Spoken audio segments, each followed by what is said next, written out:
최근에 저는 악인전이라는 영화를 한번 본 일이 있습니다.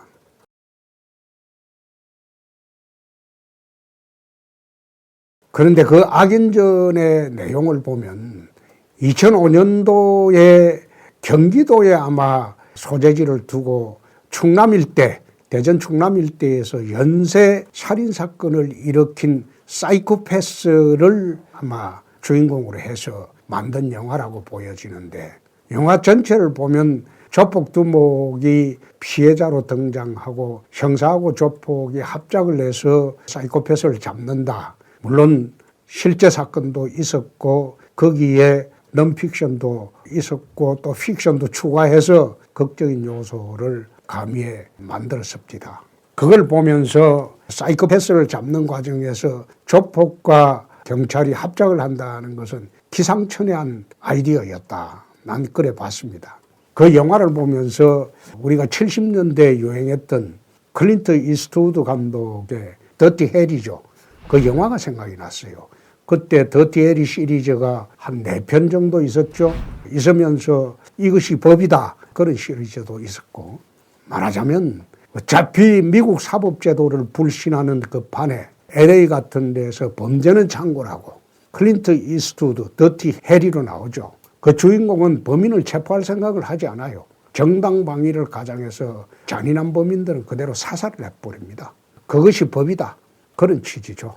그런데 내가 그 악인전이라는 영화를 보면서 정말 한국 사회 사형제도가 더 절실하게 필요한 게 아니냐. 물론 사형 반대론자들은 피고인의 인격만 존중해서 사형시키면 안 된다. 사람이 사람을 어떻게 죽이냐. 그런 논리를 내세웁니다만은 사이코패스 같은 흉악범을 보면 그 사람들은 어떻게 사람이 사람을 죽입니까? 가장 최근에 발생한 그런 엽기적인 전남편 살인사건을 쳐다보면서 저런 사람이 유죄로 확정이 되면 꼭 살려둘 필요가 있겠느냐.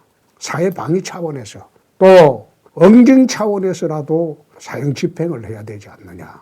대한민국은 97년 12월 말 이래로 지금까지 사형 집행을 하지 않았습니다. 우리 형사소송법은 사형이 확정된 후에 재심 신청이 들어오지 않으면 제 기억으로는 6개월 내인가 아마 사형 집행을 하도록 되어 있습니다.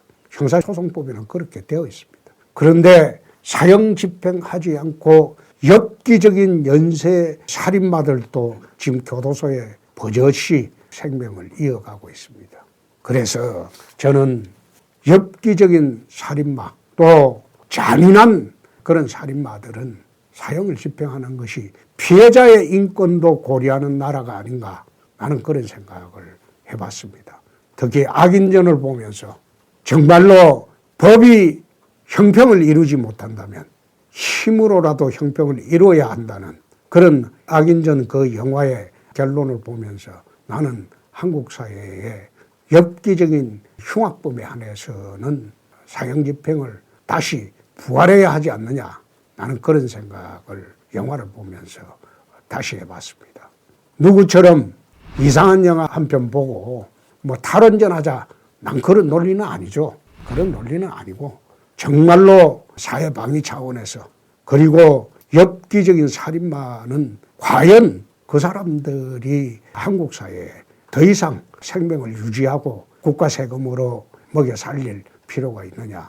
그래서 저는 지난 대선 때부터 사형제도를 부활하는 것이 또 사형제도를 제대로 형사소송법에 따라서 집행하는 것이 맞겠다. 그런 주장을 오늘 다시 해봅니다.